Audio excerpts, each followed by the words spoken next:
What is going on, everybody, and welcome back to CEO 2022. This is the last Guilty Gear Strive block of the day, not of the tournament, because they got more coming tomorrow. I am Brad Muse, joining me back for the back-to-back block 0. We're doing it again. Look, I said I demand more blocks. Literally, I went up to Jabali, said, "You're doing a great job."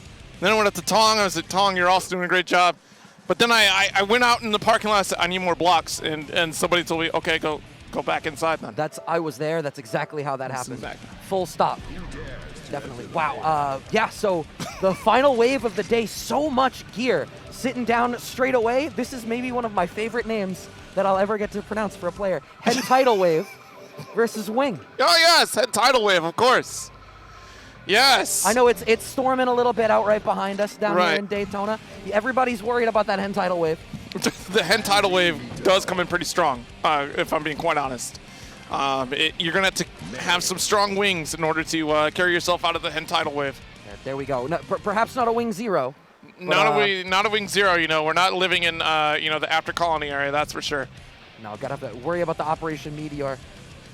Yeah, at some other point, at some other juncture, we are currently in the AD era. What year is it going to be? Look, Celestial Being's going to have to show up with May up against Anji. Yo, what year is it? What year is it where we're seeing Anji played in tournament in Guilty Gear Strive? So what do you think about the Anji changes from this last patch? I know he was one of the characters that really needed a lot of love, and I know he didn't necessarily get what I think people wanted, but he definitely got some stuff. They reworked him in an interesting way. Yeah, they definitely reworked him in a very interesting way. I'm still hearing, some, disappointed conversations from Anji players that Anji isn't up there when you try to compare it to the two bottom characters of the cast, right? Quote unquote bottom, like Faust versus Anji, and Faust definitely got blessed for sure. Yeah. Anji definitely had to put in a little bit more work here. May is another one of those characters that seems to just be doing okay. Nice swing here, jump heavy slash, fall dust. Not gonna work out for you here. Yo, a full charge dust from that far away, that is a disrespectful choice to make. Wing out here starting the pressure, sending out that low check. Yep. Oh, full charge 5D, but a gold burst coming off the Hentaidalwave. Plenty of resources now on deck. Should they choose? No, the PRC behind the fireball, but the guard point get thrown. Okay, nice. Overhead still gonna connect, pick up with the Twitter bird. Like a backdash and another dance for it, but the PRC, great call out here from Wing to get the backdash. Nice jump dust, but not close enough for a wall bounce, unfortunately here. Red RC continues to pressure once again. Oh, didn't reach up there. Okay, finding the poke, moving through behind that Twitter butterfly. Woo! Slide on into, it's almost as though there's an oil slick there, and Anji goes, "Whoa, sorry." Be a shame if he got counter hit by that 2S. It absolutely would. Nice block on the jump back JH from Hentaidalwave. And Hentaidalwave is really having a hard time dealing with the guard point and that new faster overhead option out of the Fujin. Definitely not the change that I expected to see. I think it just gives more mileage out of it, right? It's more difficult to be reacted. I mean, it's already yellow. It's a bright yellow, so you should be reacting to that. Ooh. Okay. That YRC whiffing, spinning a little bit of bar. Okay, red RC coming out now from Hentaidalwave. Nice. Wing, it looks like Wing is willing to take that damage on the chin. Keep the burst moving forward. Yeah, I guess we're counting on the guts from Anji, right? Big chest out here. Nice. Fujin comes through, and the 3K. Oh, nice backdash, but we tried to dance through the dolphin. Nice. Block the burst. Yeah, so I said at the top of this, right? Anji, one of those characters that have been on the lower end of the spectrum as far as, viability in Guilty Gear, right? We're seeing, more players kind of lean towards other options, even Faust players, like Apologyman swapped over to Geo, for example. But here, all right, Anji still putting in a lot of work, has the tools and ability to kind of contend with May.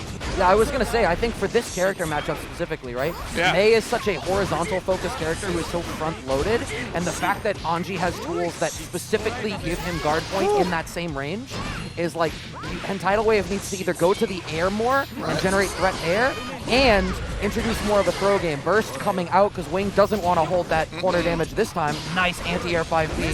Full charge 5D! Okay, nice. Wraps it up. Beautiful showing here from Wing. I think, too, the character unfamiliarity might be a problem for people going up against Wing. How often do you go on ranked at all, or even just in the park, and face off against an Anji. Well, and most of the experience that you would have is probably pre-patch Anji. Right, Because that's people true. are still doomsaying about Anji a lot in this patch. So how much...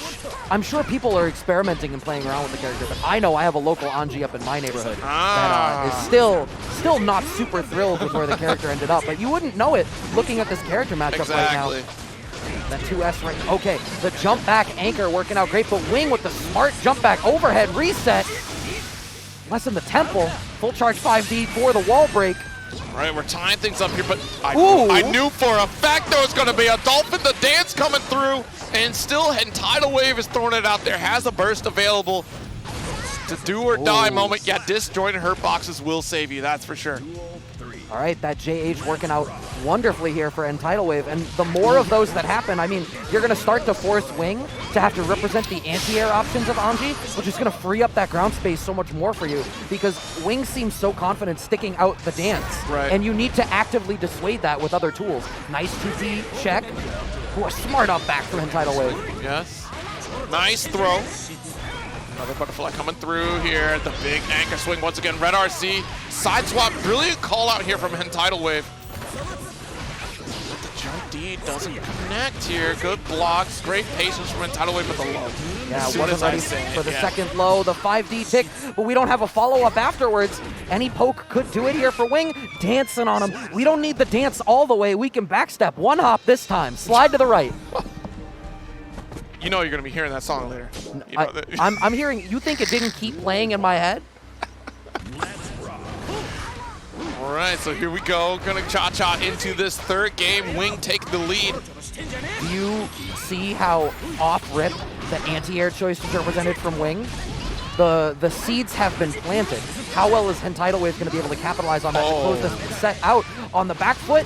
Not particularly well if that burst gets baited like that. Yeah, 5K, dance on in with the cancel. Nice delay, cancels again, Fujin. Ooh, goes for the dash. I'm not sure if that was intentional. It looks like Hentaidalwave is like fuzzy jumping out of the post-Fujin situation. Right. Because that overhead there clipped on the up back. Nice backdash from Wing. Keeping it safe, keeping it composed. Anything would do it. Just fan dance forward. And we are on set point here for Wing.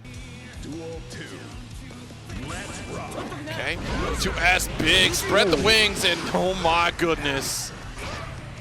All right, nice reset in the throw here. Got the corner. No. This is the strike throw, Anji, that we've been looking for here. Okay, a little bit too far. That's all right. Oh my God, could it be? Yes, it could. Brad. Something's coming, something good. 7 golden letters here for Wing. We laughing out here, too. Covered the hand, still playing the set. Wing! Yo, tell me how you lose the RPS 3 games straight, and then you go to give your boy daps and you lose the RPS there.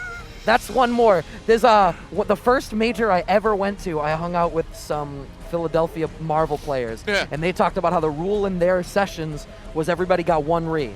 No matter, like, everybody played 2 out of 3 the whole way through, but everybody one time for the night got to be like, no, screw the rotation, I'm getting my 1 run back.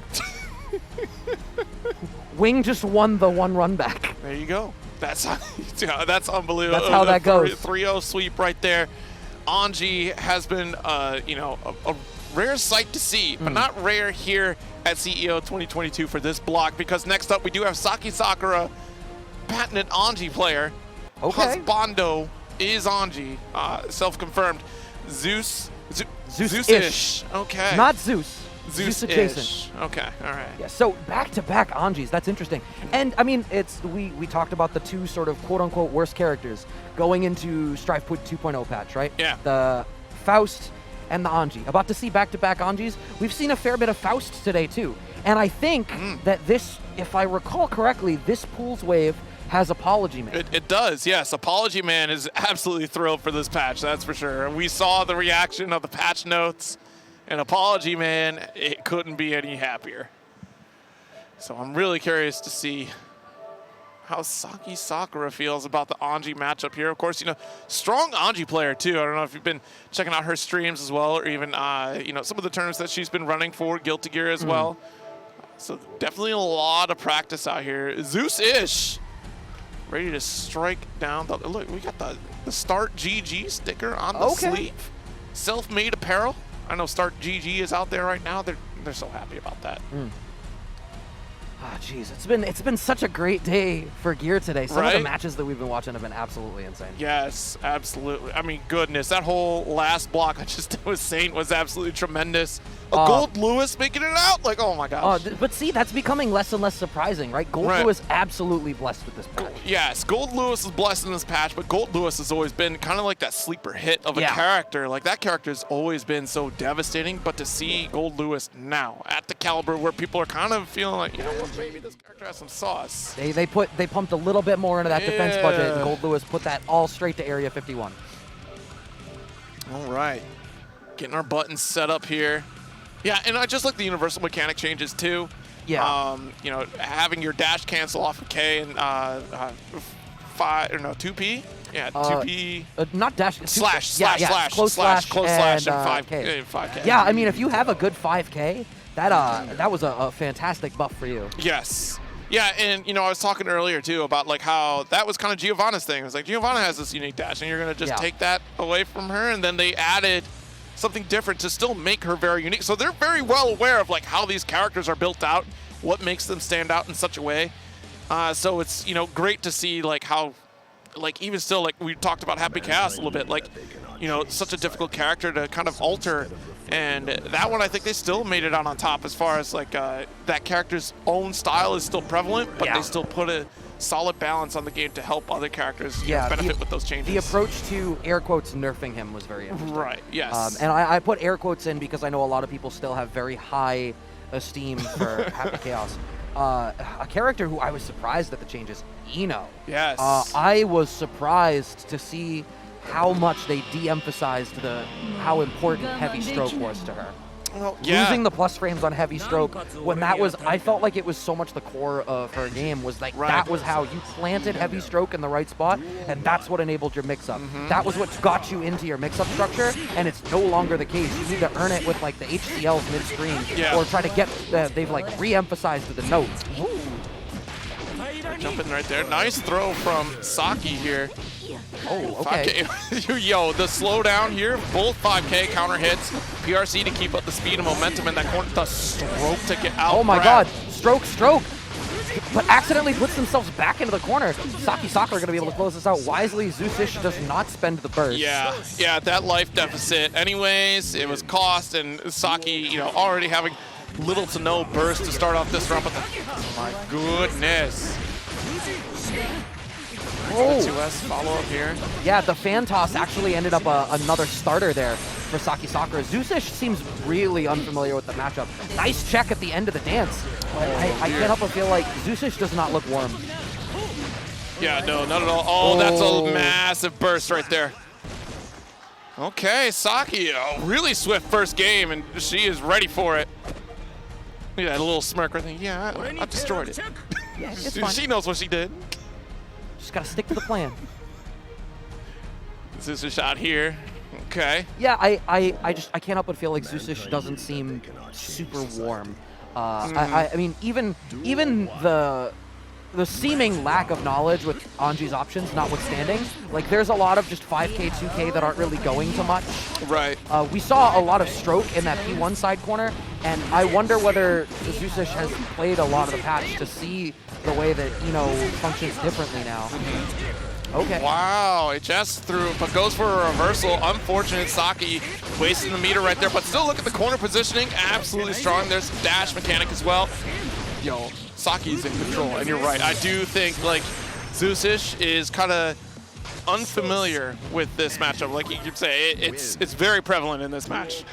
And it's a shame because some of the 2K checks I actually really like.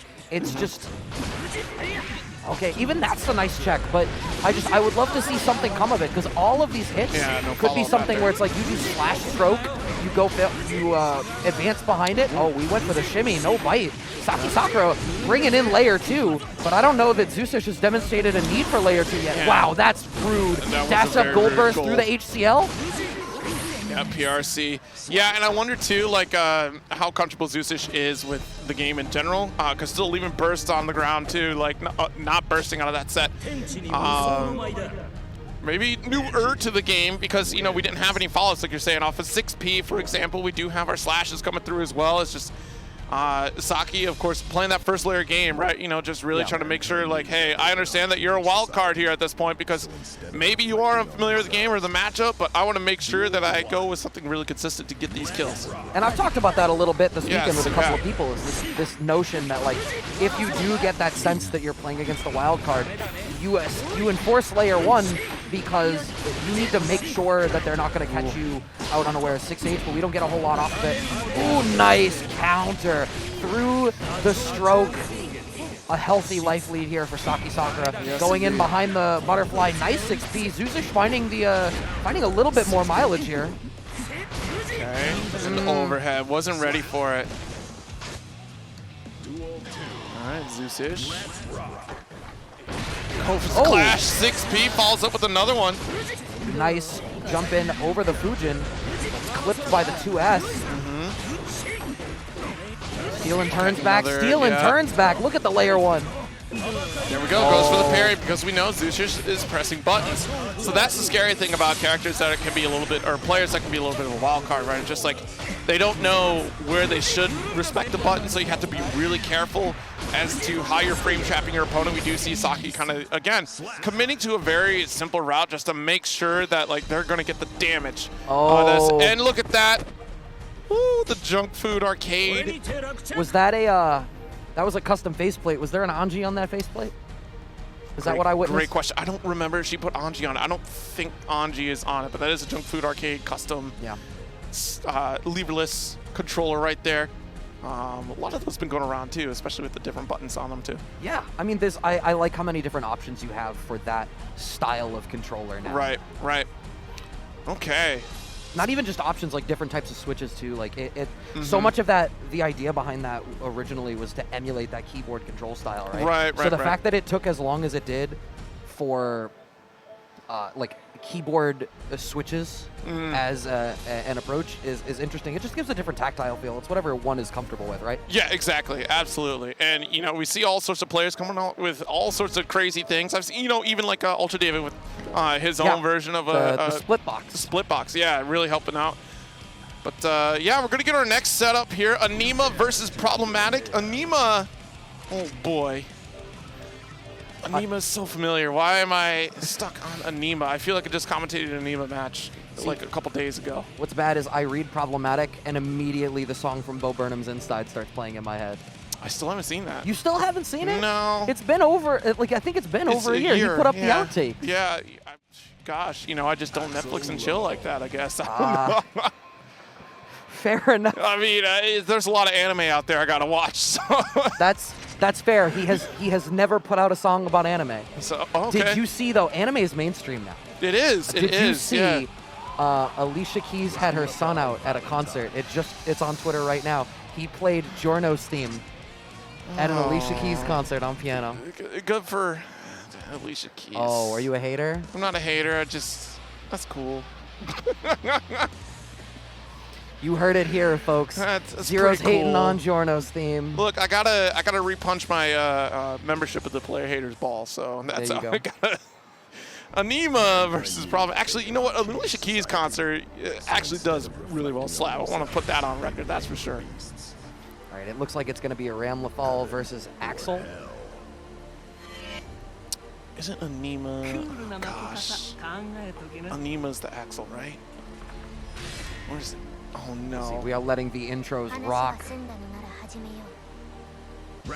What do you think about this matchup now in this new season? I know Ram, they tried to not bless her, but she still seems like she's sitting really pretty in this patch right now. She's like another one of those characters that, like, sure you can mess with her, but like she still has really strong tools. Like, she's a solid character. Axel, I think you can only help, but another one of those characters, like, who's already really strong, especially if you're watching players like Yurikov and Stealthy. Like, they put Axel out there in North America, then, you know, watch Saltmine League as well, too. But Aneema out here blasting off with the Hyper Beam with Ramlethal special. We've been seeing more of that usage, the beam rather than Mortal Bato as the wall crush, actually, which has been really interesting. Yeah, they one of the changes was they changed the way that the damage is distributed, so using it later in the combo ends up serving you better. I feel like nice bait on the burst, the absolute tip of the 5K. We're gonna get the wall break with the laser again. Aneema looking clean right now. Problematic having a really hard time. And I mean, if you play a character like Axel, historically, your mileage comes from being able to enforce your will upon the screen and make them weather the storm that is your tools. Ram with those giant swords, her great far slash, and her air approach options, because they changed the air sword special, right? Yeah. She can really contend with Axel from much farther away than you would traditionally think in this type of a matchup. Yeah. Which is fast, especially too how slow some of her buttons come out in comparison to what Axel is capable of interrupting with. Oh my goodness. Yeah, the Daro series still able to follow up. Nice, dash in. Ooh. Too far for your throw. Sorry about that one. And Lasers is gonna get, no, we're gonna cash out real quick. No need to call down the orbital cannons. Nope. Still keeping burst on the table here is Aneema, who has been in complete control so far going into this now second round of game 2. And I don't think Aneema has been threatened once. We are going to burn out all that damage. Oh my god, we went for a cheeky reset. Problematic gets the back throw. Got another slash out here. Problematic is, definitely going to try to play this runaway game, right? Wants to play the traditional Axel zoning. Spin cycle not going to succeed. Aneema finding the jump in.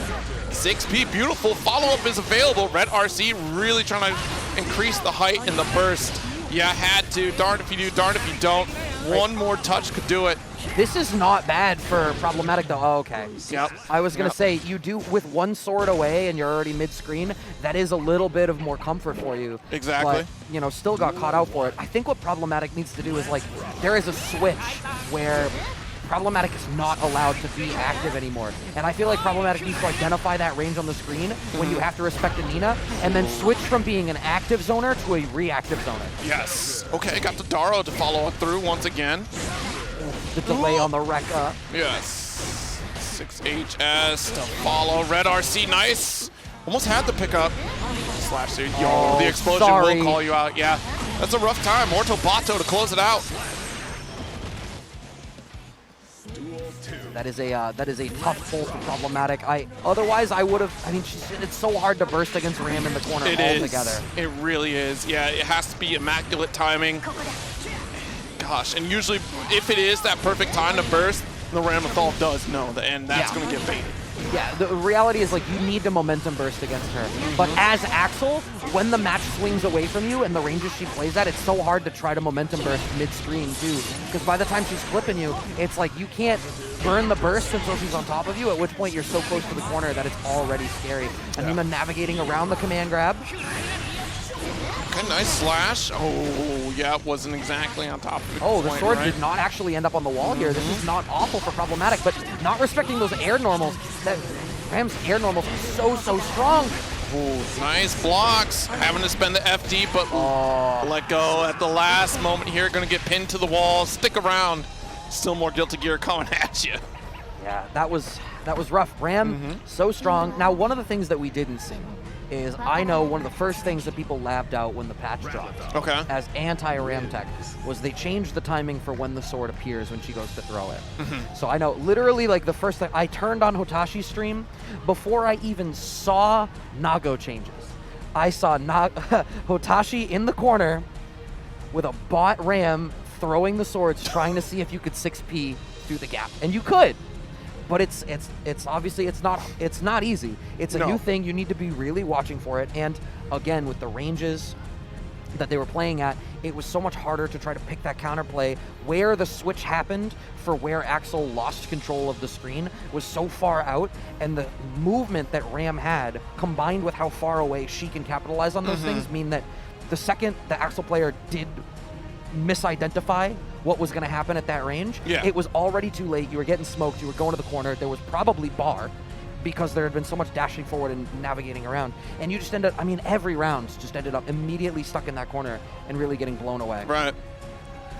Yeah, you know, Ramlethal is one of those characters to kind of deal with, you know, especially, it is one of those knowledge check type of characters, especially in those corner situations. And another knowledge check type of character is going to be coming from MFCR here on Leo.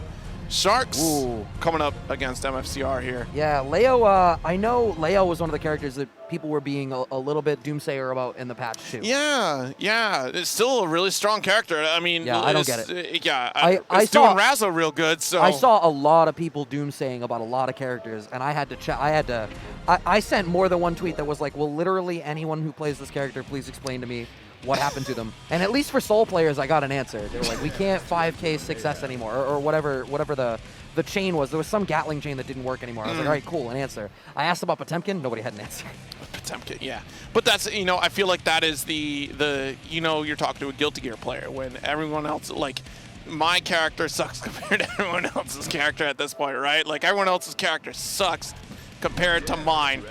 It's always interesting. Hating on other characters except for your own. That is a Guilty Gear player. Yeah, I guess. I don't know. All I know is lots of other players, even characters who got, you know, air quotes nerfed. Yeah. We're sitting pretty. Nago and Happy Chaos both come to mind as characters that I would have expected a nerf for. I am shook that the 2S, 5S changes for Nago were a straight buff. I was so ready. I was so ready to be like, all right. Welcome to Guilty Gear, baby. Right? I mean, I should have known better. People have been telling me for so long. I should have known better. What are you gonna do? But you know, you gotta grow, roll with the punches here, because everyone, like you said earlier too, everyone is still really solid in this roster. Just some have to work a little bit differently, a little more than others. And, you know, one of those great examples is Mei, right? Mei has been one of those characters kind of coasting under the radar for a lot of these patches. Obviously got nerfed initially at the outset, but kind of rightfully so for her toolkit. Really simple game plan of a character too, but fundamentally strong. And I think that's a good pick against a character like Leo. We'll see how this match turns out. Disjointed hurt boxes are going to be really important against Leo in this matchup, I think. What has been absolutely wild about every Mei player that I've watched today is how much more intense the emphasis on Dolphin has been. And the fact that up Dolphin can be aimed has led to some really bizarre scramble situations. Oh, yeah. MFCR off to a healthy lead, though, with a smart anti-air pushing us over to the corner. All right, Sharkz is opening up. Oh my god. Yeah, that's the red RC for show. Nice, got the turbulence. Not close enough, but we will get the stagger thanks to the meaty overhead. Oh, we didn't want to spend the bar? Yeah, we want to prove a point. BRC. Knock at the door here, gonna get the knockdown. Oh. Uh-oh. Up Dolphin, there's that scrambly situation, but MFCR was ready to check it with his chest. But, like, that's the situation we're seeing from a lot of Mei so far. And I find myself wondering, like, how real is it, right? It whips. Right. If once people start to be ready for that, are we going to see more and more of people, you know, doing exactly that check and 6P'ing it? MFCR with great corner pressure going right now, using that new buff to go into the corner. Great presence of mind to deal with the burst. Clipping with the overhead on the counter hit. Yeah, we cash out the bar this time. That should kill. Yes, it does. MFCR taking that first game. Them giving... No, MFCR, you gotta put it back up. You gotta put it back. That was too quick. Don't be shy. Do you know what that was? I don't know. It was pink. It was from the Artist Alley. All right, going for that cross-up again, unchecked. All right, there's that 2S from Sharkz. Oh my god, 6P represented at that range? Jeez. All right, good momentum burst from MFCR. Yeah. Actually ends up pushing Sharkz pretty decently far back. This 6P working out so great, and Sharkz does not have an answer for the cross-up Berserker Slash. It has connected every single time. Okay, great burst right there. Yeah, I mean, honestly, you either 5P it or throw, depending upon which one's going to be faster for your character, and Sharkz is just not ready. MFCR is definitely going to be able to run away with this one. Oh, okay. I like the drift. Yeah, and I like the up Dolphin not trying to make a scramble, just trying to get out of the corner. Oh, trying to get cheeky forward and clipped with the advancing kicks there from Leo. I love MFCR's choices. The second Sharkz goes to the air, okay. I was talking about loving choices, and now we're representing DP around start like that. That's a little bit disrespectful. Easy guard point. You forgot MFCR is on the screen. You know, just so you know, MFCR does not care about the correct choices. We'll make the wild ones just to get the W out here. That's the Leo way. All right, finding the throw. Burst is on the table here for Sharkz. PRC back. See? Yeah, because we thought the burst was on the way here. MFCR had a good, solid decision. Good air throw, gets the kill. 2-0 right now. Yeah, MFCR is playing very patient once they do get to the corner. Right. It's like, you know, Sharkz goes to the air. There's no real egregious, you know, attempt to hunt them down in the air. Just sitting where they sit, sticking out a 6B somewhere safe, and being content to just deal with the block and not be super worried about the block pressure. Stagger pressure working out great. The burst gets baited once again. Okay, Turbulence coming through. Got the staggers. Nice, another Turbulence. It still wasn't your turn. And no resources too, right? So you're not going to be able to YRC to get out of that corner situation. You're kind of darned if you do, darned if you don't. SEAL Team 6 comes through, another knock at the door, gets around for you, and a perfect. Yeah, this is looking really, really difficult for Sharkz. I mean, being able to start baiting these DPs will be big, but I just think the ground game has fundamentally not worked out super great for them. We're actually going to get the wall break here, though, off of a pretty decent round start there for Sharkz. This is a healthy life lead. MFCR has elected not to spend the burst yet. Another fast red RC. Dolphin to close it out here. Oh my goodness. All right, round apiece here. Looking real strong is MFCR. Trade on start 2Ps. And once again, MFCR just kind of gets oh my god, the IB into the 2P mash. Did Sharkz wake up? Yeah, I mean, that's the immediate adjustment that you want to see though, right? And that's that, like, it might take some warming up, getting used to. But Sharkz. Uh-oh, it's going to cross up again. You have to know. That's one of the things. You can make certain situational observations based on if they cross up and put themselves in the corner, there is going to be another cross-up. Nice. Going over that fireball, MFCR has to DP out through the pressure, which is working out pretty great for them, but now Sharkz has some space on the screen to try to push through. Oh my gosh. All right, so we got the stagger series here, got the turbulence and the kill. Yeah, MFCR 3-0 victory here. And gosh, you know, it... Oh, wrong camera.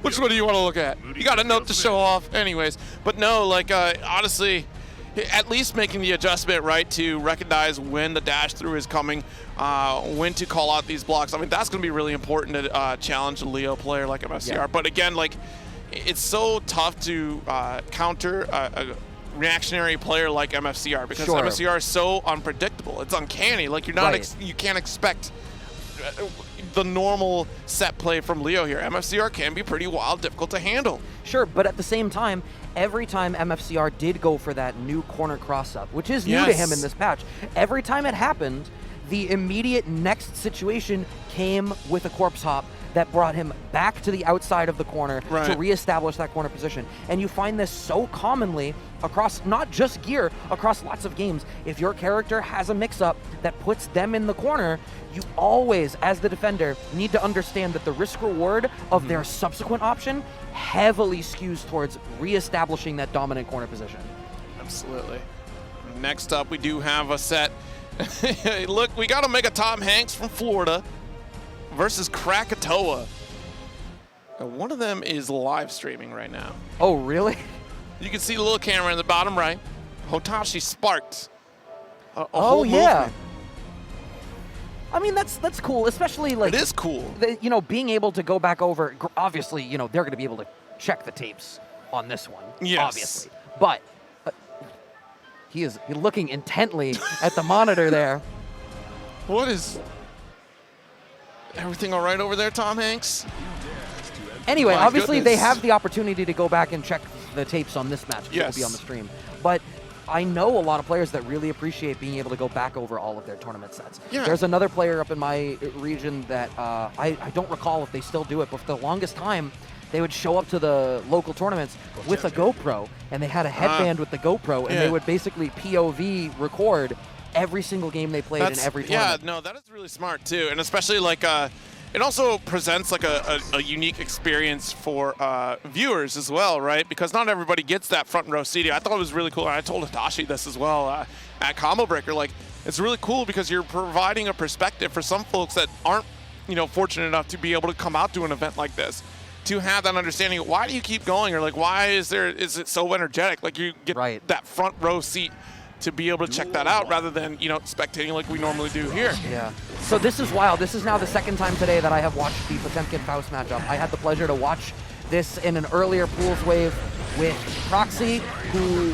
believed that this matchup was among the worst ones that Potemkin could have. And watching that matchup, I believed it. I it's mean, looking so difficult already. OmegaTomHanks already on the back foot, and I feel like it's so hard for Potemkin to meaningfully engage with the items. Yeah, it's so difficult, right? Because now Faust is better than ever, and just, you know, as long as items are out on the field, it's going to be really hard for Potemkin to try to interact with. We even saw it too, like Bomb just there was right behind OmegaTomHanks, and nice going my way. And that low dash doing such a great job. Like, you don't have to worry about slide head. Or you can just trade slide head with item if you see it, and there's no real meaningful way to interact with it. Right. Nice chase down from OmegaTomHanks, but smacked trying to press the issue and starting to press forward. I feel like once you do get in as Potemkin in this matchup, you absolutely need to finish your plate. Yeah, I couldn't agree more here. Interesting call right there. You know, it's a coin toss, right? Either Mega Fist to try to catch an interrupt there, or go for a Pop Buster PRC. I can't help but feel like OmegaTomHanks is trying to establish a little bit of layer 2, and I don't know that they have the data to start playing for layer 2 just yet. 5K does get the counter hit as well. 100 tons. Let's line it up here. Nice trim. Yeah, we got the bar. Yo. Yep, that'll do it right there too. Krakatoa taking that first round. Gosh, I cringe every time. I can't. Oh my god, why? He's still alive? Yeah, that was surprising. All right, now we got it. What even with that super? Krakatoa. I can't believe that wasn't enough damage either, right? Like, somebody needs to. I feel like you should write your senator. That's it. Yeah, we're gonna grab we the really trumpet. should be writing our senators today, actually, folks. So definitely be doing that. All right. Party starter here for OmegaTomHanks. How quick? It's the same thing, right? How quick do you go to that layer 2? How much do you worry about burst? Oh, too much respect for Mini Faust, so we get the command grab from Krakatoa. Flip it up, got the smart YRC. Oh, but the guard crush from the Afro explosion now actually means that YRC goes nowhere. Ooh. All right, got our shadow right there. Oh! Devious. Oh Absolutely my devious. god. You know how I said OmegaTomHanks shouldn't be playing for layer 2? That was layer 2. Yeah. Instant cross-up teleport, PRC, fast command grab. So many command grabs. OmegaTomHanks is so forced to just hold a lot of this pressure on block, especially when Mini Faust or the trumpet is out. All right, troublesome situation here. 5K does get slide head. Backdash gets away from the Garuda. Nice, mix. Follows through here. Got the hammer in the corner here, and the pressure continues relentlessly. Got our dust. And get that positive bonus. Absolutely tremendous here. Plus, look at this round. The health bar. Krakatoa. Good backdash there. Still poking that way. Mix. That'll do it. A perfect. Wow. 2-0 that was right a now. long perfect. That felt like a long perfect. What? What? What? Oh, okay. Wait, no. That's what I was like, oh, I'm looking at it backwards. No. It's like a cross-up. But no, that's just extra direction buttons. Krakatoa has more buttons on there. Yeah. What are those? Those are macro inputs. I was gonna say, I was like, they're actually RNG manipulation to get the items that Krakatoa wants. All right, nice poke out here, and again another one. Mix. Right. Oh my God, the max range 2K. OmegaTomHanks is not finding any opportunities to start even like counter poking. Tried to counter poke there, smacked by the mix. We send out the trumpet. It doesn't really matter. Left behind. It was for show. Again? PRC command. Oh my goodness. Jump dust. Wasn't able to block here. Krakatoa is running away with it once again. About to hit this 3-0 right now at this rate. Good jump. That shallow air dash, completely navigating around the slide head again. Okay, OmegaTomHanks this is the best round they've had so far, air blocking the meteors, but Krakatoa uses the block stun in the air to actually cross under and takes this corner position. Close slash, great Nice 6P. Yeah. All right, bombs away. Nice jump in. Oh my goodness, 5K is out there. Okay. You spend your bar and finish your plate, sir. You didn't finish. No! Oh no! It could happen to you. Yeah, it could happen to anybody. We got the afro set up here. Gold Blocks burst. the gold burst. Oh, woo. All right. Oh no, 5K. Yeah, got the anti-air. Teleport once again and trying to keep this corner pressure. Okay. Yeah.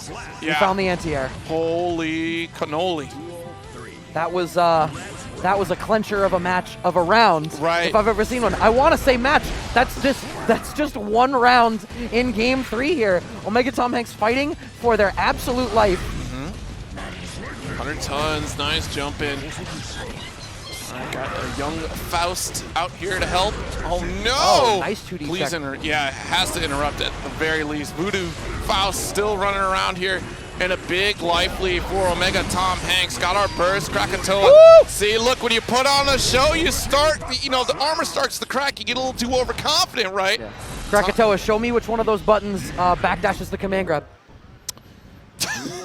the back button, double? Oh, okay. I have one of those. Oh, okay. I don't use it as well as most of the people on this stream do. Oh, banana! Oof. All right, Afro is available here. Who gets to don it? It's gonna be Potemkin. Oh, nice. I love the amount of delay that OmegaTomHanks put after that second Garuda. The adjustment that has happened here. Oh, there's the up back. Now you have to deal with the fire and the flames. Going for the PRC forward drift to get out of that corner. Nice trade with the 6P. OmegaTomHanks, over the span of this, has gotten much better at dealing with these clashes and sticking out like 2K and 2D checks in smart places. Nice back Mega Fist to close out the round. Yeah. Okay. We ain't popping off anymore right now. I mean, OmegaTomHanks, don't let it happen to you. Momentum burst from OmegaTomHanks, trying to steal that corner position a little bit more. Much less slide head, much more just walking. As I say that. Oh, that's a bad look. Yeah, got our mix here again, and already 50% life lead. Nice jump out. Body splash, gonna connect with the Mega Fist as well. Short stop just because of Voodoo Faust. I can't believe that took forever to activate, actually. It did. Nice YRC, but you're gonna get smoked by the super. There's no scaling on this. There's no way he doesn't die. Oh, no. Okay. All right, so we're tied up in rounds here. Krakatoa trying to close it out. Has burst available and big counter hit to start. 4. I mean, if OmegaTomHanks can keep this pace going a little bit slower, they're gonna get their own burst back pretty soon. Oh no! The burst from Krakatoa actually gets called out. OmegaTomHanks gonna have his burst back shortly. Nice, going with the low check. What's the Garuda? Gets the guard break situation. Things have really turned around here for OmegaTomHanks. Oh, a gold burst why? does get blocked. Command grab from Krakatoa. It's still anyone's game right now. All right, good block. A bomb bag. We're on fire. Set up another Afro. Oh my gosh. Not like this. OmegaTomHanks' momentum has been stripped away. Krakatoa has exploded. I want to go back to that aggressive gold burst from OmegaTomHanks. I cannot help but think that you did not need to go that aggro. I wonder whether they saw there was so little life. If you land the gold burst, you get all those resources. How many opportunities is that for you? You get to make them guess 3 times. Right. And was it like, all right, I get this gold burst, they guess 3 times, one of them's gonna work. But you could have just played for stability. You could have just sat there. That's so important, right? Like just being able to, like, to your point, like just playing for stability and just sitting there, not trying to bet it all on a big play like that gold burst. Because you were maintaining control. That life lead was huge. And then it all blundered because you got a little too overzealous for that gold burst. Yeah. I mean, sure, you got the block stun, but at that point, that's a resource gone.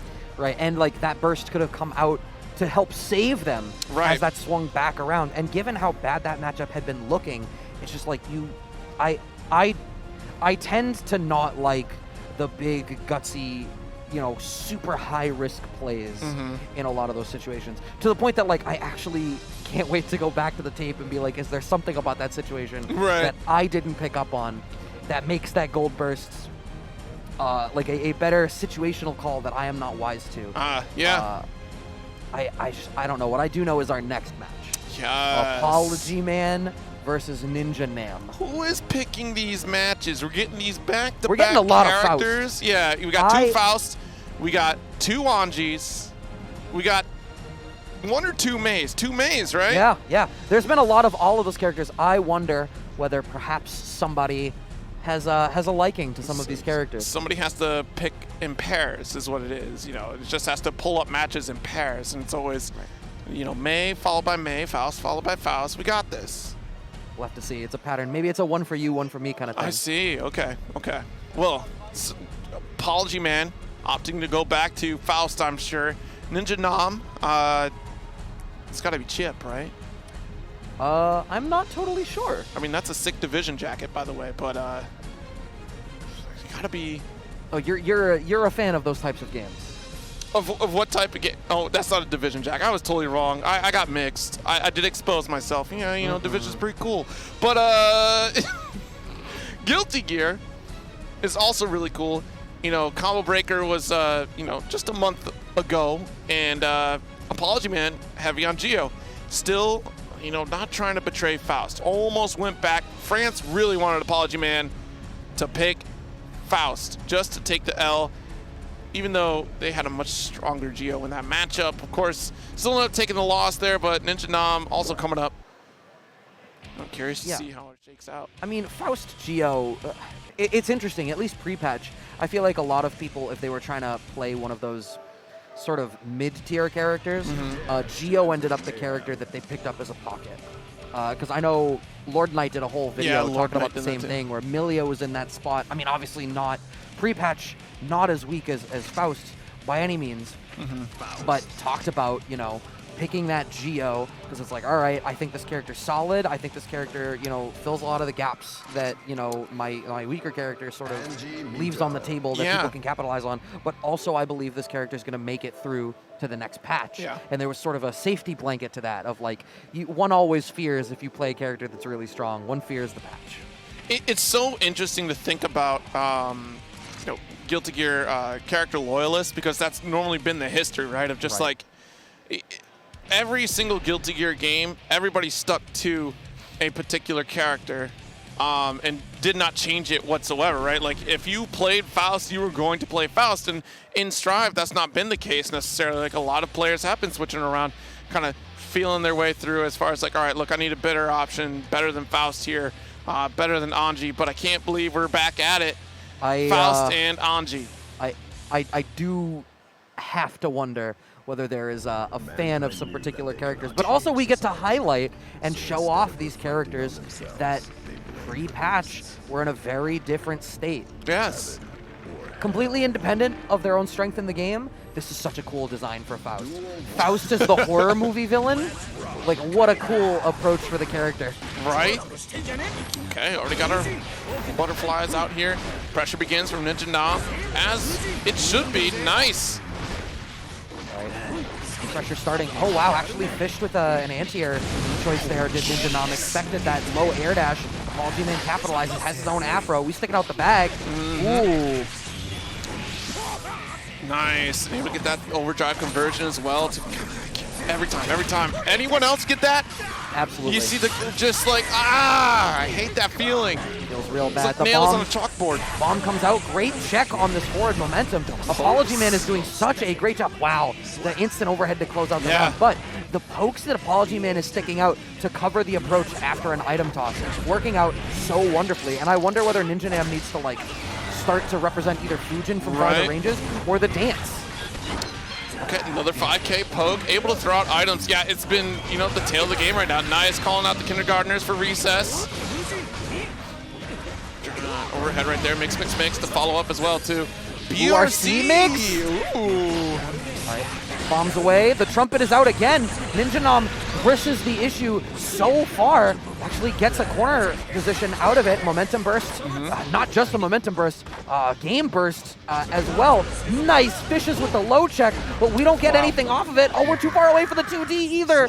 That's such a shame. NinjaNam got 2 or 3 errant hits there that were just a little bit too far away to get the capitalization on it that they wanted. Okay. First round. Apologyman here. NinjaNam started out really strong, but it was a lot of this counter poking in the mid range, right? Of just being able to interrupt a lot of the dash up pressure, from NinjaNam. 100 tons on the way here, got the stagger. Again, full screen, able to poke it out. 5K, great anti-air options from Apologyman and still running away with it. Like Apologyman's journey from the West Coast, took that whole combo coast to coast. The bomb is in position, using that PRC to keep the issue. Okay, another poke. Dive kick whiffs, goes for a air-to-air.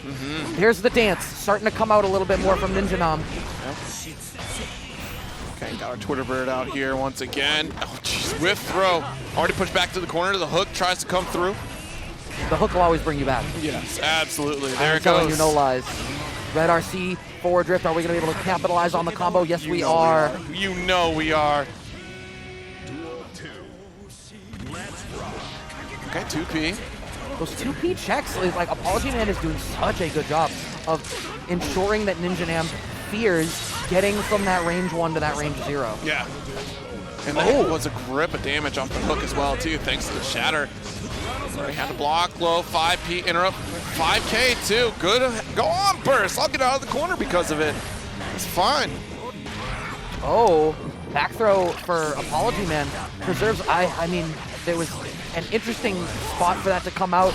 We were worried about what was going to happen with the trumpet. Oh no, the low check post Fujin. That low connecting at the very tip has been, I think, the money thing to come out for NinjaNam. I feel like it's connecting every time. The problem is, I don't feel like NinjaNam has done a really great job of capitalizing on that knockdown. Yeah, there's so much as far as like Oakey setup can go on the knockdown, right? You know, thinking about like just having bird setups as well too. Even just meaty Fujin. Gosh. Give Apologyman something to fear on his wake up, right? Yeah, I mean, I feel like we've been trying to go for the bird. I don't know if the timing has just been off. It feels like the bird has been early and like NinjaNam has been having to like hit them and push them back into it. So many items. Afroed.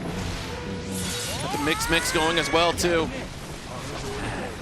Another bomb back coming out here and still the crossover. What a throw here. NinjaNam trying to maintain this corner positioning. Nice overhead. Not counter hit, but the PRC, yep. Just get the vulnerability there for the command grab. Throwing out the bag, we're pressing the issue. Oh, jeez, Louise. Great dash up throw. Into the overhead again. We're seeing the overhead represented a little bit more now. Okay, had to be wary because look at this. Apologyman had 100 meter right here. What's in here? Oh my god, gets caught out. Banana. And that's such a shame. NinjaNam had such a healthy position there. Yeah. I was actually ready for a counter super every time Apologyman went to the air. Dive kick had been so prevalent. I've been like, just counter the dive kick, close out the round. But no, set point now for Apologyman. NinjaNam does still have that burst, which we have to represent there because the dance gets caught out by the scalpel. Okay, nice, 2 deep, but the kindergartner's still coming out to play. Jumping on in once again here, nice. Got to pick up mix, push to the corner here.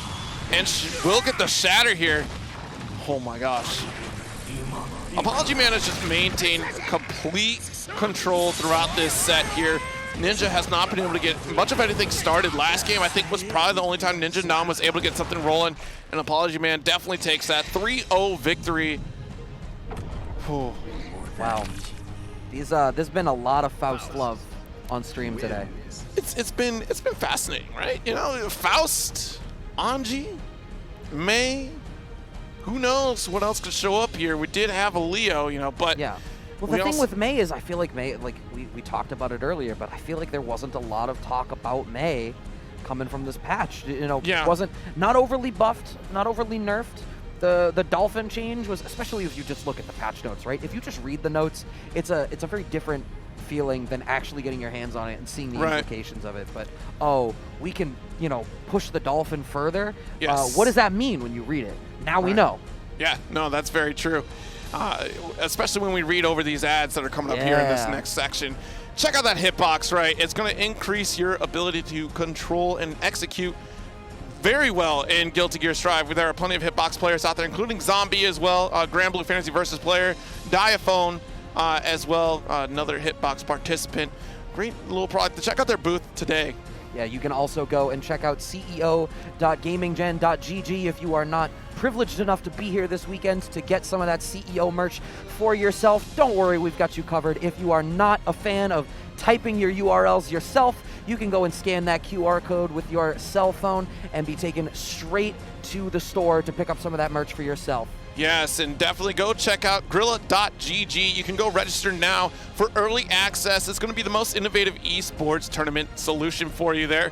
They're going to be running tournaments out of there, so definitely ask for early access. It's direct payouts to you. Yeah, speaking of, we're back on that CEO merch controller chaos with the branded CEO controllers. I gotta say, those look pretty sick. The black and gold looking real nice. You can save 10% on your own controller chaos device with that coupon code there. Festival of Frights, also Southern California's new major, a Halloween-themed one coming at you October 29 and October 30th. They got Smash, Ultimate Marvel 3, Gear, tons of your favorite anime fighters, Dragon Ball fighters, and KOF 15. I see BlazBlue on there too, so I'm sure our BlazBlue friends are super excited about that. Festivaloffights.com. Yes, and don't forget to save a little bit of cash when you go over to Kwamba's website right there, KwambaUSA.com, using code CEO2022. Yourself some of those arcade sticks that are up there, even those arcade stick bags as well. The shield bag is really dope, especially for you sticker collectors, your button collectors as well, your pin collectors. Yeah, and you can obviously go and check out the Arcadian, delivered to you by Papa John's, who have partnered with Beyond the Summit to bring you Arcadian for Smash Ultimate, $50,000 prize pool. There are a couple of qualifiers, which you can see up there on the screen, all leading up to main stage. You can register now at the Arcadian.gg. Absolutely, and also Vinyl Labs out here going to get your custom car wraps, custom printing, and anime merch. You can check out the coupon code CEO2022 at vinyllabs.com. You get 20% off store-wide. And we've got our next match already sitting down, MFCR versus SakiSakura. Now this is going to be interesting. You described MFCR earlier as a reactionary player. Very wild card kind of player, right? Like as a Leo player it tends to be. Like you think about your wild player like MFCR, like Razzo, for example, like they're very helter-skelter when they jump into the game, right? I also know that this was a real problem matchup for Anji pre-patch because Leo was sort of the poster child for DP just beats everything post-Fujin. Exactly, exactly. Especially being able to hold down back and just press your button after the fact once the gap opens up. It's pretty much Flash Kick City here for this matchup here. But really curious to how this patch plays out for this matchup if Anji got a little bit better off, because you're right, like the Fujin series was just kind of like not so problematic when you could react to it, all the follow-ups with a DP. Right, or even just punish it on block if it was not space great, because Leo's DP had such a wide horizontal hitbox. Exactly. But I know that a lot of that probably changed now with the difference to Fujin recovery and some of those follow-ups, so we're going to have to see how much has this matchup shifted. Right now, smart backdash. Yeah. Yep, you got it again. Got to recognize it. Unfortunately, already ate up the burst right there. It's looking a little bit rough here. Saki finally getting a jump in, but too far. Yeah, we spend the YRC, a nice 2K check. Keeping that layer 1 here is SakiSakura. At what point does MFCR spend the burst, if at all? I feel like if you're SakiSakura and you get the burst out of MFCR in this round, which unfortunately you're not going to be able to off of that RC after the 5D check. All right, that's a round right there, MFCR. Really strong in this round, like hard reads for sure. All right, picking and choosing our approach. DP still accessible right there. I mean, it's like you said, you're already blocking. That means you're ready to bust that option out at any given opportunity. Clip low once again here is SakiSakura, who's getting absolutely mauled in this corner here. All right, life deficit is substantial here, but Saki definitely has the tools to kind of turn it around and also, you know, never mind. But you do have the tools to turn around, right? Like, that's the thing, is that Anji is one counter hit away from really making things go south for most of the cast in the game here. Of course, you know, the fear is that MFCR has represented flash kick as an option. Like, yes, if I'm blocking, I'm charging. You know that's happening. Right, where's the extra cross-up? We don't see the extra cross-up because MFCR understands the risk-reward shifts once again with the burst. That time the cross-up does come out. We want to keep it pushing to the corner. Next hit will do it. Oh no, we overcommitted? No, PRC, we had the... I should have known better. I should have known that there were layers there. Helter-skelter MFCR. Hold on to the plus frames for us, please. 2K, all right. Yeah, the 2K actually beating the 5P check from SakiSakura, and you are just straight up not allowed at any point. If MFCR is not being forced to respect something, that flash kick is coming out. And that tears up your game plan if you're Anji, right? Because you rely on frame traps, you rely on strike throw mix, and when you have a character that's I've been blocked this whole time, if you give me a gap, here comes a flash kick. Okay, yeah, that's gonna clash, and Leo doesn't have to worry about it. Watch the overhead, but clipped after the fact. That frame trap, where's the extra cross up? There it is. It's come every time except for the one time MFCR burst baited. There's going to be the sweeper. That should break the wall and close out the round. That is a second game pretty quickly on the board here for MFCR. That Leo intensity still a problem for Anji, it's looking like. And here we have MFCR just grooving and vibing. Oh, I got to get a new soundtrack for myself here. Go ahead. Saki taking a moment here. Oh. Swapping for Testament. Yeah, she's been practicing the Testament as well, too. And I think this is a really good pick, too. Like, Testament has a lot of options that can kind of counter some of this Leo play, right? You're talking staying to maintain your safe pressure as well. So you're not opening up any gaps for a flash kick. And then also you have your teleports off of your fireball as well, too. So that's something to think about. Gosh, I keep the wave fireball. Why am I brain farting? Is it Grave? It's not Grave. Grave Reaper. Thank you. Grave Reaper. Thank you. I was right. It's a Skull Wave. The Skull Wave. It's a Skull Wave. Skull Wave. Yeah, I definitely see. I think Testament can probably play a little bit more comfortably at a range where, at the very least, you're not worried about an errant flash kick. Right. But if the game plan is still to really pressure and pester, and all that you've done is move farther away, oh my god. Yeah, MFCR representing a fireball game already. Nice jump block, but the immediate cross up out of the corner once again from MFCR. Nice overhead here. And there we go. We got stain applied. And we get like another hit off of, oh geez, yep. Recover just top of the jump in here. MFCR knocking at the door, overdrive. Gonna get a kill for the round here in just a moment. Just barely alive. What does SakiSakura elect to do on Wake Up? Get hit by the fireball. Probably tried a reversal overdrive right there. Had the meter for it. All right, this is set point for MFCR. The cross, nice throw. Finally got a throw on the cross up here. And again, though, it's not so easy just to react to it. You know, it's your mental stack is overloaded by trying to block what Leo can do in back stance or even just on approach now. I'm not sure I love that teleport either. I feel like it's so much more important for you to try to maintain that mid-range here. That teleport in just really leaves you on the back foot, and now look at what's happened. Okay, that time it works out a little better because it gets you out of the corner position. Oh, there's that reversal overdrive, but there's a fireball on the way. What is going to interact here? All right, it beats out the fireball, applies the stain state. Now you've got this corner pressure to start, but the DP through again, and the burst gets baited. MFCR has not missed a one.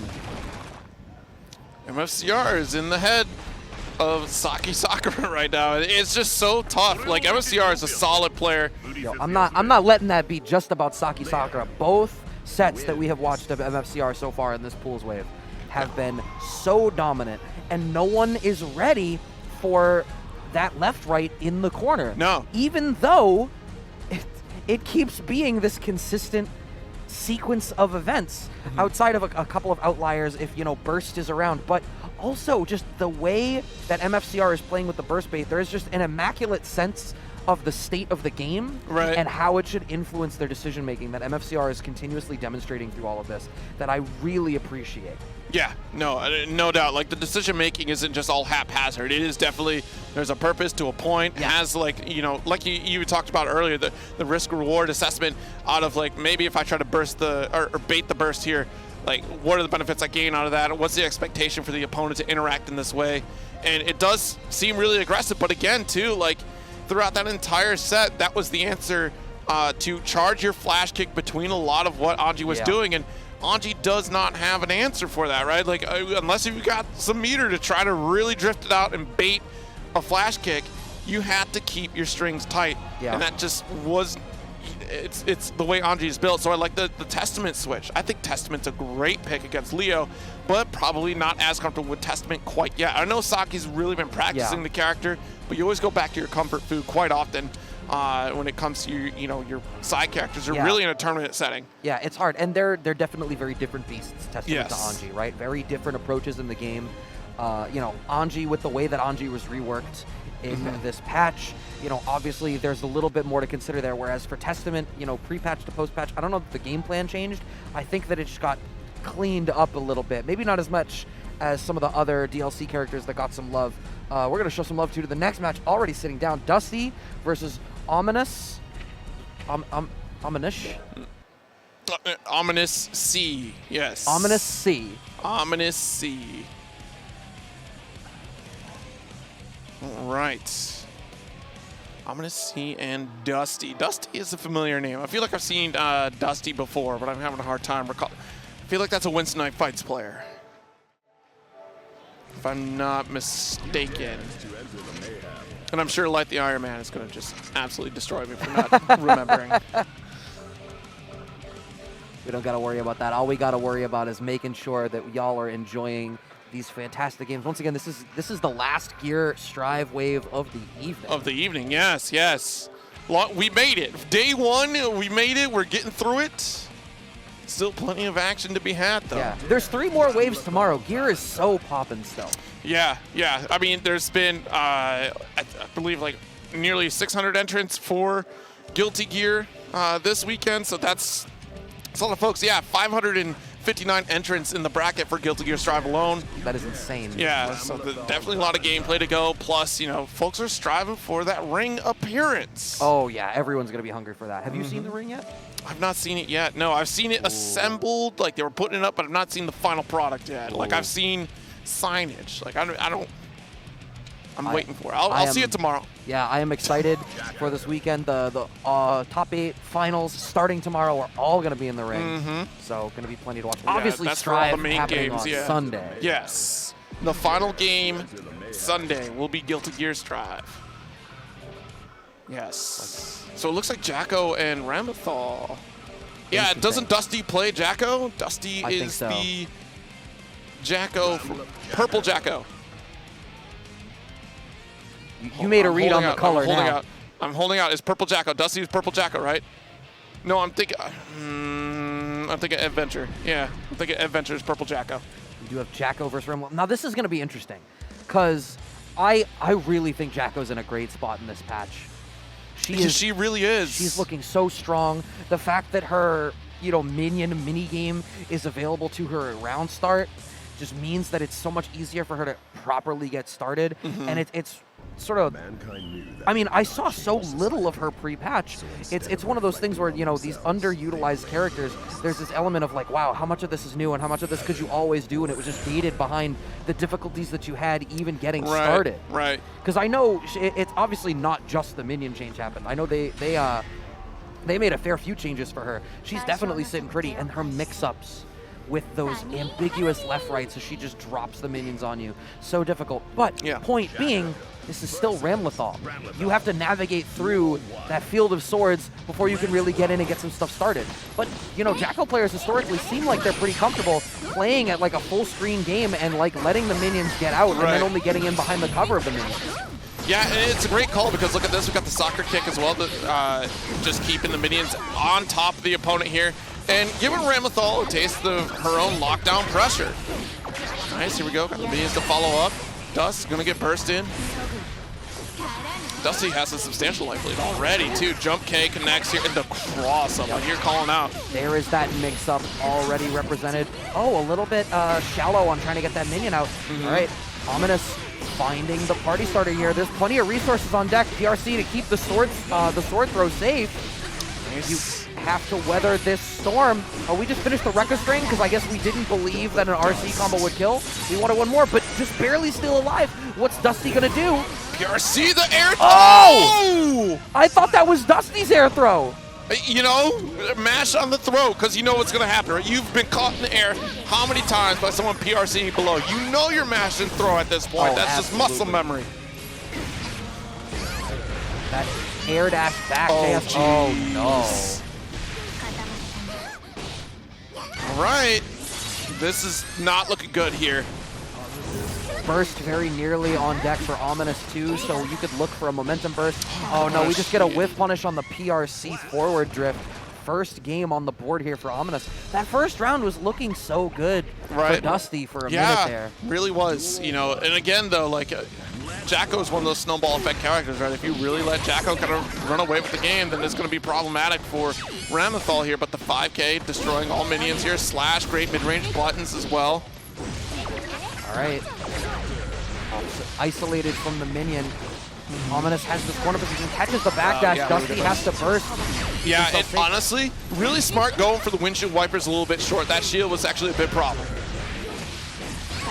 Okay, PRC pickup. Okay.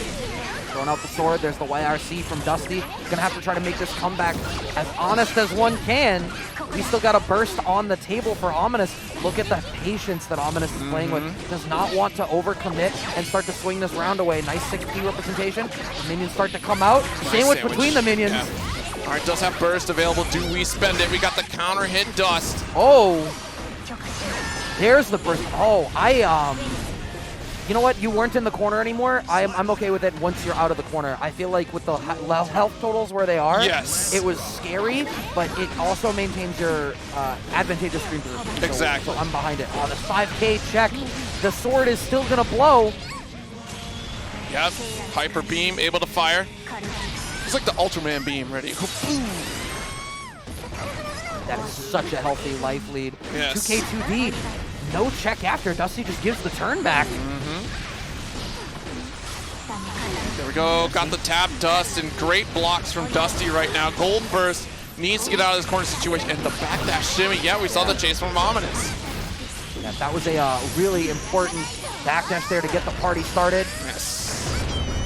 Good dunk and immediately catching up on the life. Gonna have to hold this pressure. There's another minion. 3 minions out on deck. Now she's down to 2. Oh, dear. Oh, no. Ominousc did a great job of sniping those out. Only one left on the table. Oh, nice little... Was that even a shimmy? I feel like Dusty just kind of sat there. Step back and forward.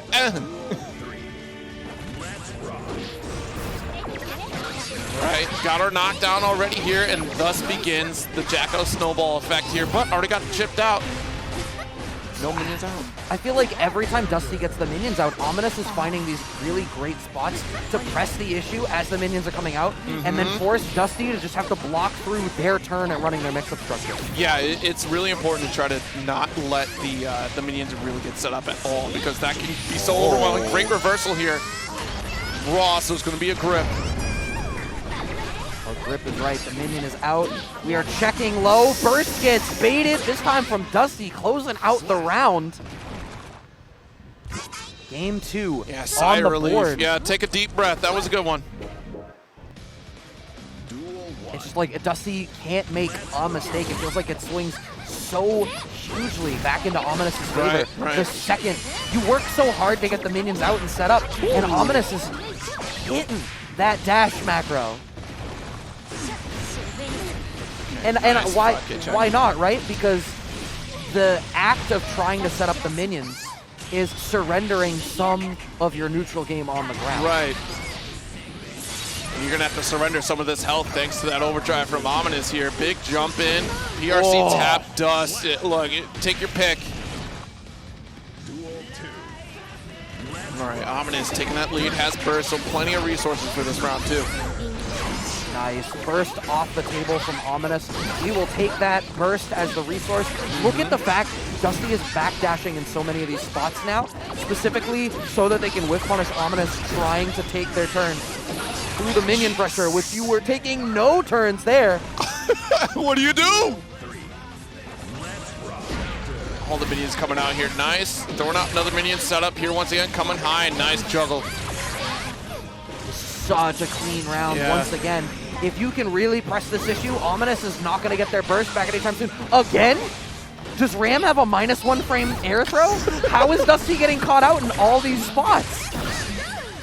Oh, calls out the burst. That's the round right there. Dusty up 2-1 over Ominousc. I really like the adjustment that's been being made here by Dusty around Ominous's dashing through those minion setups, and Ominousc really needs to try to vary their approach, maybe hit buttons further away. Ooh, you keep running in to these big limbs Dusty is sticking out. Dusty has made that adaptation to play a more ground-focused game. All right, already in this lockdown corner once again. Great burst to hold on to the offensive position. Got the dust that called out Ominous's burst. That should be around here. We keep bouncing off the wall. Got her shattered. Nope, just one more touch. One more touch. Yep, that positive bonus going to pay off in a short second. Nah, the 5P anti-air. Okay. Yeah, Dusty about to run away with it right now. Got the minion set up, trying to go for a cross-up, but a little bit too low. Even the strength of that 2K, that was the system change with the counter hit slowdown on the 2K. So we got that 2K link to start this all out. Look at that wrist gauge. This is frame trap. Like, you have to hold this. That wrist gauge looking hella red. All right, 5K check from Ominousc. Finishing out the Rekka string, but you had nothing to back it up. So Dusty takes their turn. Corner control once again. There we go. That was a brave counter swing. Another 5P anti-air. This is great calls from Dusty right now. Ooh. Frame trap working out there for Dusty. Or for Ominousc, rather, who's going to be able to close out this round. Jeez.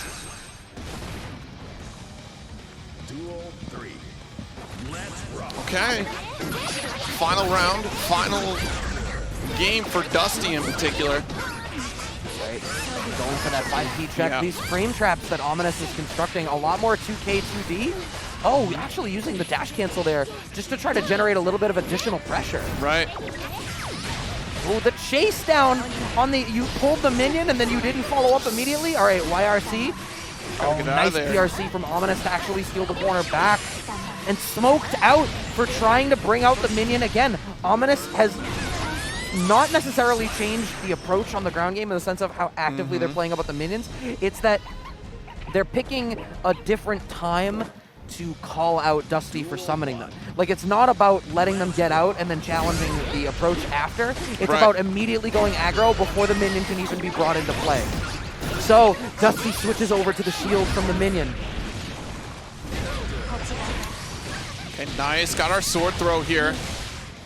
Oh my goodness, the windshield wiper is gonna get our shatter here. One more interaction, can't do this here. Dusty in a lot of trouble, has to make something happen. Got a couple minions out there to hold things down, but already interrupted. Ominousc, scratch away. This is such a comfortable position for Ominousc.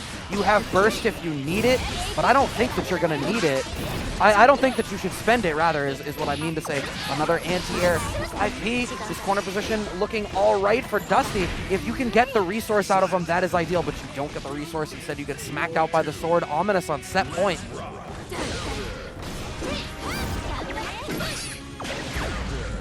The 6P anti-air from Ominousc. Smoked out, the burst gets called out. Like this. Nice, generating that low threat again. No chase down on the up back. Yo, the 2K, nice, had the dust pick up off the wall here. Not enough, so we're gonna have to snipe. All right, and now you play for stability. No, gets smoked out. When do you burn the burst? Oh, look at how patiently Ominousc is playing. Uh-oh, you might have lost the opportunity here for this corner position. Yeah, not enough. You appreciate the reset to round start. Blue RC, we don't even go for the air throw because it has continued to burn them. True final round 2-2. That 5K check. Okay, got the shields up, but just ignored it. Ran right through the minion here. Gonna interrupt Dusty, and Dusty now in trouble. Set up in the corner here again. Oh, that 5D mix. Dusty's done a fairly good job of blocking it. Only called out by it once so far. Air throw represented from Ominousc. Ram's air game is just so good. Right. Oh, the tap Dust already had the bomb set up once again here off the sword throw. Oh no. All right, Dusty. 5P. Okay, we've been so consistent with the 5P anti-air, but no follow-up here. That RC forward drift. Oh, no whiff punish.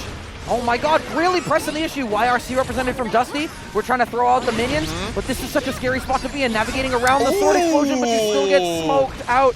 Dusty is going to lose Ominousc, taking it in the final round. What a phenomenal set. The back and forth between these two has been absolutely insane. Just goodness gracious, like. Oh my god. Everyone taking a breath on this one. Yeah, that's a match that you decompress from. Even with the camera lingering on the players, they didn't even unplug their controllers. They both had that moment of like, this is over, decompress, thoughts have been like, wow, everything just. So much, like what a great set just in terms of watching players making and adjusting decisions based on the interaction with the other player. Like how much the ground game changed over the span of that whole set from, you know, Ominousc really snaking in those pokes around once the minions are generated to enforcing more of a ground game out of Dusty, which worked out pretty well for a while, but by the end of the set, Ominousc had actually managed to get such a great read on when Dusty was transitioning back over to a minion-style game that they were already on top of him when it came out. And Dusty just barely didn't find that additional layer to capitalize on it. We got another crazy match sitting down. We had so much fun watching Krakatoa a minute ago. Right. Aneema versus Krakatoa. Still streaming. I mean, you can't not, right? You can't not. Krakatoa. As another man with a ginger twinged beard, I also have to show some love. Oh, I see. That you're all connected. I got it. We are. I mean, another man who is probably afeared of stepping outside without the proper amount of sunblock. The eyes. I can't. I'm like that. Just staring right into my soul every time. My goodness. So that was Krackatoa had played Faust, yeah, because that was the Faust Potemkin match with OmegaTomHanks. Yes. And why do I want to say Aneema was Anji? It has been a long day, ladies and gentlemen, but there's still so much more strive to bring you. Oh, could it be? Is it a mirror? Did we have No, we didn't have dual Faust. We didn't have dual. No. Oh my god, could you imagine? Oh my gosh. I would not be prepared. It's not the first time. Not the first time I've seen a dual Faust. Chad, I apologize. Should have written it down. I'm sorry. Someone stole my pen. Actual facts. Someone stole my pen. I will find you. I won't. Yeah. No, it's a Ramlethal. Yeah, Ramlethal v Faust. Okay. Now, what I will say is most of the Faust that we have seen on stream today, Yeah. I think has been against characters where Faust can sort of reasonably get away with controlling the screen a lot more. We've seen a fair few like Potemkin matchups and such, but I think Ramlethal is going to do such a better job of trying to enforce her will on the screen and make it harder for Faust to just get away with throwing his items and not worrying a whole lot about your interaction with them. Okay, nice. Already got the explosion right there too. Yeah, it's going to be really interesting to see how overwhelming Faust can be in this matchup, like you're saying. Like, I just think about how item toss is going to be such a big factor in this matchup, but Aneema did not give a shot for Faust to really get set up. I think this is so important in this set. Yeah. Right. See, yeah. All these low checks opening up the throw game. Krakatoa, oh my god, clipped out by the overhead on that air dash back. Aneema is absolutely dancing on Krakatoa right now, and Krakatoa has nothing to show for it. We're going to be able to close that out. That is a perfect, is it not? Yes, it is. Thank you, Guilty Gear Strive announcer, for confirming my suspicions. I was concerned. Aneema already putting a game on the board, and it was explosive, right? And Krakatoa unable to really get set up. And again, same situation, right? Far slash. It's so crazy because Aneema is playing their game right now. It is clear as day, and Krakatoa is unable to really get things going. Now we finally have a couple minions, an item out as well. All right, ends up with the Afro on themselves, throwing the bag, but Aneema understands that's coming and presses the issue forward. Overhead represented. Another one? That's the second time we've seen that as a mix-up tool represented here in the corner. It doesn't lead to the most damage, but it's something that enforces that air threat. Right. And it's going to open up that empty low. Okay. Nice into the corner here, and side swap too. Really nice minor adjustment here from Aneema, but to maintain that offensive positioning, yo. All right, free haircuts on the daily. Jump dust, we're on fire here. Yo, good block though, this guard crush. That's the scary thing about this update for Faust here still. Yeah, really so much pressure. Look at that risk gauge. But Aneema has to watch for, okay, finding the 5K check. There was gonna be continued frame traps, but you know, you look at the fact that burst is on the table. How much are you really gonna get? Right. Like it's so hard to believe that that hit that you do get, if you're gonna do it, is gonna be able to finish off the job. Big counter hit. Krakatoa spends their burst immediately. Another big counter hit, and we don't care about that banana. We are going straight into this PT side corner. Look at these low checks. Yeah, and already jailed out into this corner here. And again, these low checks so important. 5P, risking it all. Big counter hit. This should be death. Wow. Just like that, 2 games. Aneema.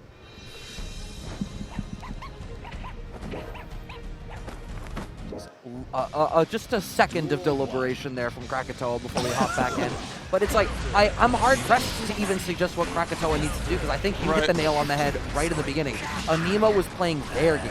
Yeah. And it doesn't look like in this, be it player or character matchup, it doesn't seem as though Krakatoa's Faust is able to really get anything started. Aneema is fishing in that mid-range with these pokes, and there's so little that Krakatoa can do about it. Finding the command grab, setting up the Afro. Oh, backdash, avoiding the jump dust. Yo, the delay, Daro gonna get that far slash. The explosion does get the pickup, does get our overdrive shatter, and that was actually pretty low on health right there. That should be a kill. Not close enough to the wall. Not close enough. Reversal super should get punished. Krakatoa closing it out with the throw. That is twice now, just in this Pools wave, that overdrive has not worked out for Faust. I swear you were right on the wall. That's crazy. So you got the 100 tons coming through here. Nice dash up close slash again. Oh, thought there was going to be a stagger on the Rekka because Aneema's done such a good job of varying up how they consume the Rekka stocks. Jeez. What a closeout. I did not believe Krakatoa was going to die there. I thought he was going to live with a pixel. No. Only Faust gets punished that way, not Ramlethal. All right, 100 tons, keeping it safe with the backdash, getting away from the command grab. Slash Daro series follows up here. Red RC. Yo, nice close 6P. slash. Yeah. All right, pushing all the way back to this other corner. But now you're at that range. Okay, the sword is back. Now you need to be fearful. Because in those ranges, Krakatoa's been playing a lot with like 6H, but the trades are not working out in his favor. Nice. Oh, so good. Snipe. That's absolutely insane right there. Already got a couple items to hammers. Backing off a little bit. 100 tons, not going to keep him safe. Oh no, it will keep him safe. Yeah, I thought for sure we had gotten far enough away to not have to worry about it, but no. Yeah, if nobody else got me, 100 tons got me. Really strong call-outs too, right? Like every time Krakatoa has backdash to throw an item, Aneema is ready to challenge. Unafraid here, but the 2K does connect. Got a burst still to stagger. Ooh. Yo, yeah, that is unfortunate, right? The exploded Afro, given the guard crush. Krakatoa looking for a sign of life out there. I love how you could see him look to the monitors to identify what camera he had to look at. Needs to know. I Just one more. respect that. Wants to show off to the right section of the screen. You know, look deep into Krakatoa's eyes. You gotta know the audience. You gotta know where the audience is. Help me win. He needs your energy. This is Faust versus Ram. Look at the risk, but still able to get the jump, dive kick as well. The bomb, wasted burst, the mix, and yo, yeah. use the overdrive to avoid the explosive. Actually, the explosive was all the way in Canada anyways. Right, that is going to break the wall. This is it's not the most comfortable life lead that Krakatoa could have, especially if you're going to get called out with an up back like that. Red RC forward after the Rekka. Oh, the PRC. Okay. Oh my god, right into a tick. I see you, Krakatoa. That teleport fast PRC, especially with the changes to the teleport now. Between the changes to the teleport and the changes to fast RC, it ends up giving him this really valuable tool to be very explosive in unexpected ways. Oh my gosh, yeah, seriously, just fishing for it. Look at this. But why not? Exactly. Like, what else are you going to do to challenge it? You have to try to 6B, but from that range, it's not going to connect. I'm going to interrupt your mid-range normals with my button. Nice, fast PRC to jump over with the momentum. 2K will beat out because we've got the 2 hits from Krakatoa. Yep, finds the back throw as Aneema was respecting the meteors. Empty into the 5P mash. We're not going to have enough damage to kill, which means critically that Aneema can slow this down for just a second, and that's exactly as much as we need to get Aneema's burst back. So are we going to do... Oh, no, we're just going to get smoked up with a dive kick. I feel like the win condition there was you go for Rekka Series, Red RC, and then if you don't get that, you immediately fish for a gold burst to try to make something happen. But not going to happen. 2 games to 2. Right, and what a comeback. Dive on your own bomb, that's all right. Oh, jeez. To pick up nice dust and already had the burst there. Great, nice dive as well. I'm not sure that I like that burst. No? I feel like that was so far into the combo. Like, how much damage did you really save? Maybe it was more so about spacing in that situation though, right? Because look at this, you're being smothered into the corner, and we got the throw damage as well because it's so hard for Faust to get out of here without resources, and that was the one resource he wanted to spend in return to neutral. Right, mix, we back off, but wow, Ram's swords reaching so far that even if Krakatoa actively tries to be safe, it doesn't happen. And the amount of respect garnered by that Rekka chain, you see Aneema's getting to steal out these extra turns with like first hit of Rekka into 2K. Throw game opening up. This is looking so comfortable. There's that empty low I said was going to happen. Krakatoa still actually not blocking the overheads in that situation. The empty Joe gets blocked, but we're going to close out the round from Aneema. 3-2. Whoo! It was looking dire right there because Krakatoa was definitely taking that lead. That momentum was so important there. Yeah, even Aneema's like, oh my goodness, that almost went south. That is the types of matches that we're having so far this evening, though. That is the second match straight of like, woo, okay, game 5. All right. All the way with the distance? Like, I don't know if this is the Florida heat, but I am a little hot under the collar. Oh my goodness, this is stressful. In here.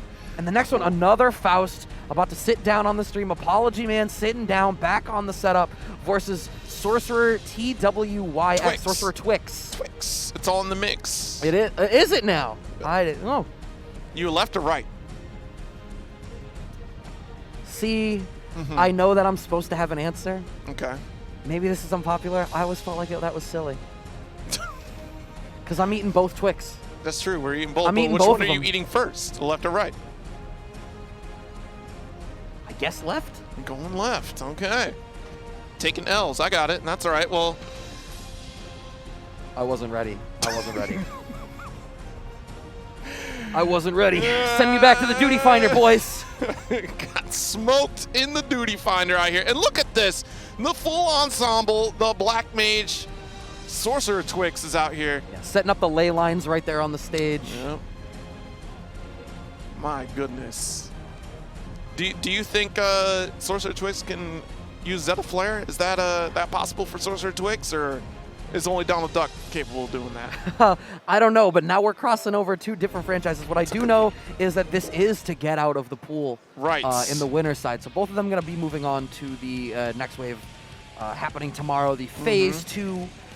But we're going to have to see Apologyman. I see his stick. Apologyman just did a Faust Scarecrow teleport on us. Yeah. We don't know. He's actually over there. Could you imagine if Apologyman just fell from the ceiling suddenly? I can't imagine that. If Apologyman makes it to the top 8 in Guilty Gear Strive and that's the entrance, we just see Apologyman oh my God. fall from the ceiling. I don't know. That's probably going to be some. I don't know how we can get that cleared with OSHA, but I think we can make it happen. I think we got the technology. Go look. If you ask Jabali, we can figure it out. You got to ask that pretty far in advance. Just say, Jabali, listen. Imagine being that confident. Okay, but like, what if we took just like a you know, one of the, you know how they do it in movies with the fake ragdoll? Like, we just do that, drop it to the ceiling, and then Apologyman stands up right after, like, ha-ha, it was me all along. Nah, that's not gonna happen. It'd be cool though, right? It would. It'd be fantastic. I hope that y'all have been enjoying this last wave of day one Guilty Gear Strive pools. I know that I have. Apologyman versus SorcererTwyx to get out of this pool in the winner's side. Faust versus, I actually do not know off the top of my head who SorcererTwyx plays. We're going to find out in a second. We thumbed over Leo before we opened up the button check. Perhaps it is a Leo. You'd think it'd be a magical character, so you're probably going to pick, like, Brad? No. Brad. No, because we got mixed on being on the wrong side, because Apologyman is P1 side. Brad, it's your bag of tricks. Your bag of holding. Oh. Okay, it's Axel. All right. Oh, okay. Magic as in time mage. Okay. Of course. Thank goodness. You know, I thought we were about to get that mirror going, and whoop! I would we'd not be in for a wild ride. Yeah, now, Faust versus Axel. This is another one. I mean, Faust has some decent pokes to try to contend with Axel. Right. He's got the teleport to rapidly adjust the spacing on the screen, which is going to be difficult for Axel to contend with. Yeah. And then I don't know. I mean, I guess if Axel hasn't already committed to something, he can stick out a limb and try to punish Faust for just throwing items. So it's not like you can just make it throw items. You do need to cover it. I'm really curious about this matchup here, especially since like Apologyman has been practicing Giovanna. I almost feel like Giovanna would be another solid pick. But here we go. Already got the hook started. Maybe I'm just crazy. Actually, yeah, it's a really tough matchup with Giovanna. I'm not gonna lie. Nice. I mean, I feel like she's a character that in matchups where you have to dash block a lot, Gio tends to do really well. And the dash cancel momentum from her normal is really good. Uh-oh, the trumpet is out. Does SorcererTwyx play for it? Yes, they do. Yeah. That early JP to control the screens up at the neutral jump height. You are going to be able to close it out. With not even a burst consumed because everyone is playing at such far range that the burst doesn't matter. Exactly. Early dive kick from Apologyman wants to completely change the pace of this round. Okay, nice knockdown here, Sorcerer. Yeah, this is going to be a frustrating matchup for sure. Already has the Afro out, and yeah, Sorcerer doesn't even have to interact with it. The windmill does connect for a block, but Apologyman, I'm going to avoid the bomb, back off. Yeah, you know what? With the slight life lead that you had, I think that you can afford to sort of be very particular and back off and play much more reactionary as Apologyman. Are we going to see a burst come out from SorcererTwyx? Nah, I don't think you want to spend the hero not burst. Here. Oh, the banana and I don't spent agree the with burst. That. Okay, really believes in this victory, right? And I mean, like, rightfully so, because you've mostly been maintaining control of the match, except for this very point, right, that carried you over to hit this corner. 4 we go. And that's already such an interesting tool here represented. I said Faust has the options to sort of generate that threat, not dissimilar to what we saw in the previous actual matchup today. You know, you have to respect Faust at this farther range, and Apologyman is really making SorcererTwyx have to learn to respect that 6-8. Yeah, no doubt. Oh, geez, 2HS. Okay, time stop. Yeah, wants to push over to the corner. I don't blame you here. Nice off the wall, too. We're going to get a shatter. Our positive is on the way, too. We're going to catch up in the resource game. Apologyman with the early blue RC forward drift makes the choice. SorcererTwyx had nothing to represent in order to dissuade it. The trumpet comes out. The homies keep Faust safe. Kindergartners on recess, hyped up on sugar. Going to go for a wild time here. Afro State still active. Burst is out. The trumpets again. Oh, great burst from SorcererTwyx. Manages to get the trumpet represented on their own. The command grab, that very slight delay for it, still alive. We have to deal with the guard break. Oh, that air-to-air from SorcererTwyx was almost massive. but Apologyman throwing the bag at the height that he did actually afforded him the opportunity to navigate around that early air-to-air choice. Exactly. Like, that was such a big pickup for Apologyman in that round. Okay, so full screen situation there. Going to make it really hard to try to throw out items here, but we're going for the hook contender. Nice. Very careful on jump and jump dust to slow things down, and now we've closed the gap. We've walked down Sorcerer, a tough thing to do. Nice jump back slash. Still trying to go for hooks here. Like, I like the patience from Apologyman. We've been here before, right? Just full screen. Ooh. Great 6P slash. So smart. Yeah. Cashing out the time stop. We're close enough to the corner that we should be able to play for damage here. No, I mean, we still only get the 1 rep. We go for the regular jump, but the 6P, SorcererTwyx has to burn their burst. Oh, wow. Great 6P right back at you here, Sorcerer. Kind of running away with it right now. Apologyman, nice command grab. Still has a ton of work to do. Mix cross up. I did indeed get mixed. Okay, that's going to get our corner carry. We do have a shatter, not enough to kill. 1 touch away for both players here. From the skies. Here we go, goes for the double high. 2HS. Oh. Isn't ready to block low. That's not something that had been represented super often so far. Exactly. Especially because Apologyman has played so aerial focused. Right. Mix is out here once again. Nice blocks the 6P. Beautiful call out. Oh, the command grab catches. Yes. We get the side switch too. That's hugely important. 5D check. I love that momentum burst from Apologyman. The up back from SorcererTwyx. We use the blue RC to try to get something of a follow-up. Oh my god, another instant overhead represented. And Apologyman back at full screen with a pixel of life left. Block. There's another hook attempt. PRC definitely going to get a... Oh, wow. Yep, that's the thing. It does hit behind you. The windmill will connect there. And SorcererTwyx getting it all in the mix out here. Apologyman going to have to take a moment. And do you continue as Faust in here? You do, okay? Yeah, I mean, that was such a tight round, right? Like, I don't know that it's going badly enough that you blame the character deficiency at that point. I don't know that it's there's definitely anything... not character deficiency, right? But I feel like you have an easier time with a different character, right? It's one of those things. But this, okay, yeah, I mean, you're not wrong, totally, because you are definitely close enough, but it seems like Apologyman has to work a lot harder with Faust than you would have to with Geo. Like, the same amount of work can't really be said. Right, SorcererTwyx starting to press back out of the corner, but that 6H represented. Good burst. Oh, nice 5P check. The 6P again. Apologyman is going fishing, and there are bites. There's definitely some bites out here. And 2, yeah. Yeah, so here we go. Back at it again. Still a game apiece. Oh, clipped with the anti-air choice. Nice big TD counter hit there for SorcererTwyx. The 6H again. Yeah, okay, going for. Okay, we're covered. We're blocking. No, we aren't. Yeah, it's a punish. It was still active. Okay, sorry. Oh, the dive kick working out in the trade on the chase down in the air-to-air there. Apologyman has the burst. I wonder whether he will choose to spend it. Playing so aggressive here. Really wants to maintain that corner position. Nice. Goes for the cancel off the PRC. Off the wall we go. Gets our shatter and one more interaction. Both players here. Apologyman still, a lot of tools available. Oh no, jumped right on top of the red send. Okay, jumped out. Yeah. That was so close to being awful for him. The commitment presses the issue, and that dive kick working out.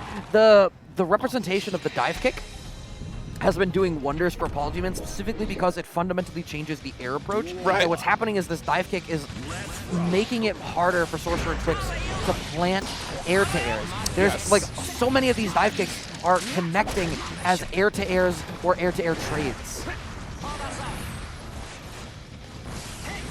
Okay, there's our hook once again here, having to block that. Jeez, yeah, jump slash will save the day out here, right? Nice, coming on in, PRC. Got the side swap, yeah. Okay, Apologyman finds that hit though. We're really pushing the issue. Cross up on the mix that time. Momentum burst from SorcererTwyx to steal that corner position. Nice. Went for something of a fuzzy jump, caught out by that mix once again, and Apologyman has wrestled the life lead back. Yeah, still has burst available too. I mean, hey, you're sitting pretty right now. Nice. We take those trades. I'll take that trade. Yeah.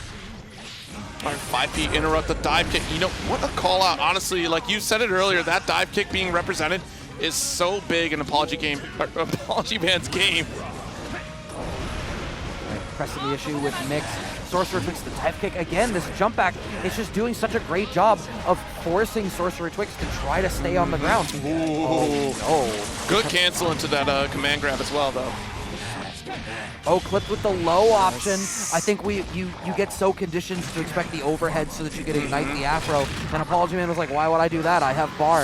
Let's get out that low check. There's the wall break after the overdrive. Burst is back on the table for SorcererTwyx, but you have to worry about that afro. Once again, we navigate out of that because corner position is super strong. Has to spend the burst, but your path to victory here as SorcererTwyx is super hard, and the PRC fast teleport is going to close it out. Apologyman navigating the difficulties of Axel with the new Faust. Yes, Nice. New Faust indeed, and even Apologyman giving props to SorcererTwyx, because that was a hard-fought set. Honestly, like, that was a lot of work, and I was still very nervous too, like, especially because like trying to dash block with Faust and trying to get those interactions that you're looking for to be able to throw out items, like, ultimately, like, the shift happened in game 2 for Apologyman, right? You weren't playing the traditional Faust gameplay where you're tossing out your items. You're really adamant about trying to play that mid-screen game. Work with Faust buttons, navigate the air in a different way, especially with air dashing, you know, trying to go my way over a lot of those interactions, especially when trumpets didn't work out in your favor. Yes. And even that dive kick, once we saw the dive kick working, you saw that increase of usage out of that. Like, that was just immediately like, cool, this is how I'm going to snipe out Axel and keep approaching in this matchup. Yeah, and the 6H, at worst, like some of those trades, even a 6H trade kept working out so great for Apologyman in that matchup. And it's the same thing. We saw Axel get bullied earlier on stream against, I believe it was a Ram versus Axel when we had seen the matchup last, but it was not dissimilar, right? It was a character that had these long-range tools that you had to respect, and they weren't one-off, right? Like, it was like, even in a trade, it's working out all right. That 6H giving you that knockdown after it's like, even in a trade, they get to move in to that range 0. Absolutely. And up next, we're going to have CCURLY. I'll give you a wild guess as to who is CCURLY. It's the one on the right, not the left. I'm totally messing with you. It's CCURLY versus Oakey. Is it Oakey or is it okay? Okay-E? Oakey. I say Oakey because Professor Oak. Ooh. So, all right. I mean, that's maybe. It's highly possible. I want it to be okay-y. Okay-E? It could be. What's the over-under that okay is a Smash player? Not as a negative thing, because honestly, like, in the pool that I did with Saint, like, that was the Smash pool. Like, there were a lot of Smash players out of there coming into Guilty Gear, and still, those players are doing really well in this game. And we saw that same thing with Dragon Ball FighterZ. So I feel like Oakey, to me, is like a Smash player name. I'm like, yes, I will see that in my Smash name list. There's a lot more of that bleed over. I feel like that sort of segmentation between Smash and the Smash and the platform fighters versus the more, you know, quote unquote traditional fighters. That line, that hard delineation has gotten less and less strict of a delineation over time. Yeah, you know, like, I always like to comment about Smash players, like, you know, I fear the day that Smash players start picking up other fighting games, because their execution is absolutely insane when you watch them play, like, Melee, and even on Smash Ultimate as well. So here we go, our set starts, Oakey on Mei, CCURLY on Testament. I'm going to be really intrigued by this one because, you know, Testament's game plan we've kept speaking to is really about sticking out those mid-range pokes and really pestering you, but Mei really doesn't care. The strength of that 2S, Dolphin through the whole screen. You know, I think CCURLY is really going to have to represent like a lot of 6E. Oh, okay. Or you can bring out that far slash right at round start. The point is you need to represent, there's the 6B, you need to represent these tools to dissuade Oakey from just trying to bulldoze through neutral so that you can afford to get your game started. Yeah, I definitely agree, because, you know, Oakey's game plan, being a Mei player, is very simple, right? You're trying to close the gap, work with those disjointed hurt boxes. Totsugeki is definitely a part of that game plan here, and CCURLY has to activate in mid-range options, especially shut down with the Ground Reaper as well, too. Right. Nice damage here for Oakey, cashing out the overdrive for the better Oakey after the wall break. Yeah, the shiny Whalebur came through in clutch. Nice red kiss. SEAL Team 6 offers another suggestion for you here in this corner. Keep blocking for days. I got a scoop. The fact that that tick throw is already being represented is a big deal because, you know, so much of the game, as I just spoke to, is going to be about how good Curly does at stalling that approach. Right. And, you know, I think Testament's 5K is great, and the counter hit system mechanic changes obviously helped that a lot. Between the counter hit and the dash cancel thing. S2S, Blue RC, yo, we are swinging. That's when Blue RC does not work in your favor the way you want it to because of the slowdown. No, of course not. Pressing nice. the issue, 2K 2D check. Oakey is not going to have to spend the burst at all because CCURLY felt like they were going to get the chance to press the issue, but Oakey is golding forward. That was the wrong camera. Say 4? 4 what? Four more rounds? Four more knockouts? 4 victory? We've got the stain applied, but it's just, we need more to dissuade Oakey from just bulldozing forward. The PRC, Oakey already understands the fear of that. The fact that PRC came out specifically to try to catch Curly out for challenging the Dolphin shows that Oakey is already thinking about layer 2. Yes. And Curly hasn't even enforced layer 1 yet, finding that air throw off the forward drift. Yep, nice jump out here. Red RC after Totsugeki. Gonna get around. Oh my goodness. All right, so Oakey running away with it, really. All right, nice 3K. Big swing, and it's definitely gonna connect here. Another Dolphin to follow a double high for you. Good nip. Why does May hurt so much?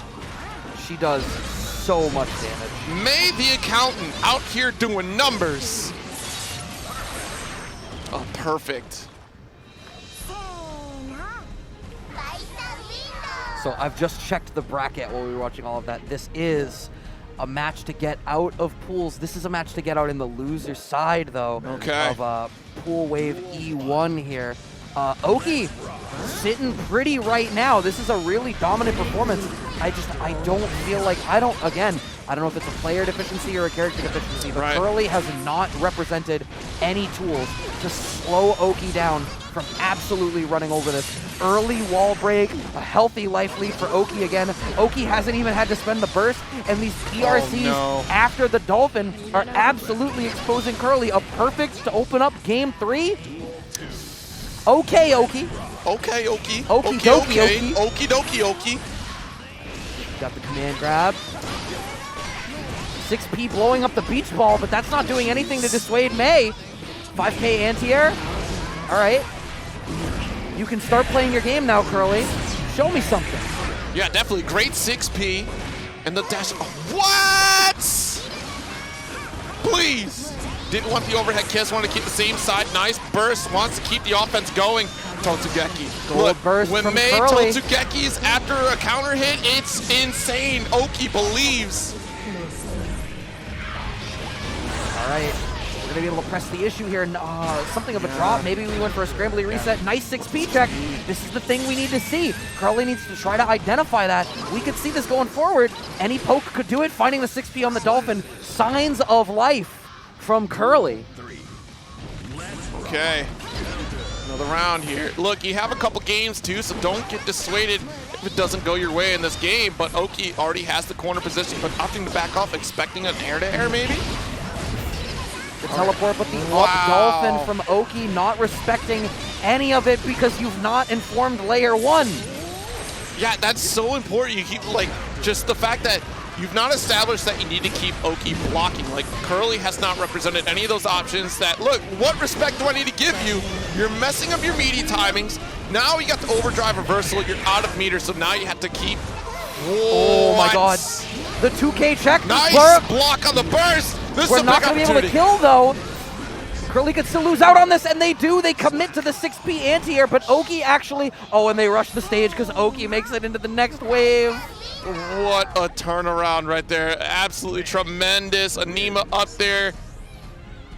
And didn't even, was there a handshake? Because honestly, Curly I mean, there just wasn't walked time. off. There wasn't time. There was, I got to get out of But, here. I mean, Curly, the 6P was the right call there. It just so happened that Oakey managed to space it in such a way that they went for the empty cross-up, caught out with that 6P. And it's a shame because in that Game 3, we were finally starting to see the adjustments out of Curly. It's just too little too late. Yeah, and you know what? It's really hard to keep any Mei player like holding back to block. Like they do have the rights to challenge, especially with destroying the hurt boxes too, as fast as Tozugeki was coming out. And like you kept saying throughout the set, there was no established like game plan from Curly in that set. Honestly, Oakey just could keep going, and Oakey got to play their game. And you know, I said that earlier in the bracket, like if you're letting your opponent constantly play the game instead of trying to have that conversation with you back and forth, like, look, I know that this is unsafe, so I'm going to check that. Or like, you have to establish boundaries in a match.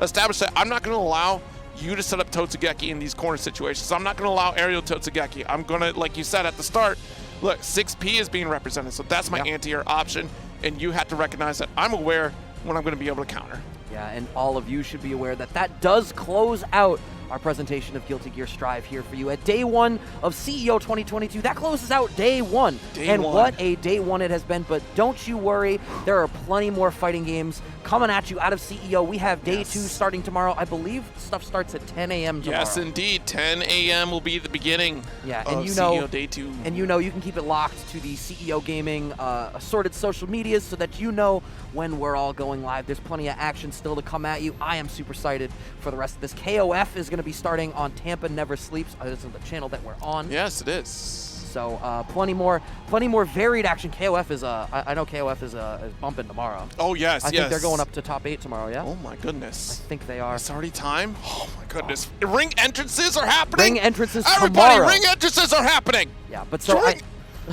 entrances are happening. Just letting you know we're back at a ring entrance. Yes. Woo! I'm excited. You can tell Zero's excited, but we got to sign off, let everybody go home. Everybody have a good night. Be safe. I've been Brad Muse. Zero, thank you for sitting in with me. Oh my goodness. Thank you for having me. It's been tremendous. I've been Zero at Zero Syndicate on Twitter. Check me out on IDon'tDoAnything.com. I don't do anything. I don't do anything.com. That's real. That's real. I'm telling you it's real. Later days, everybody. We'll see you tomorrow.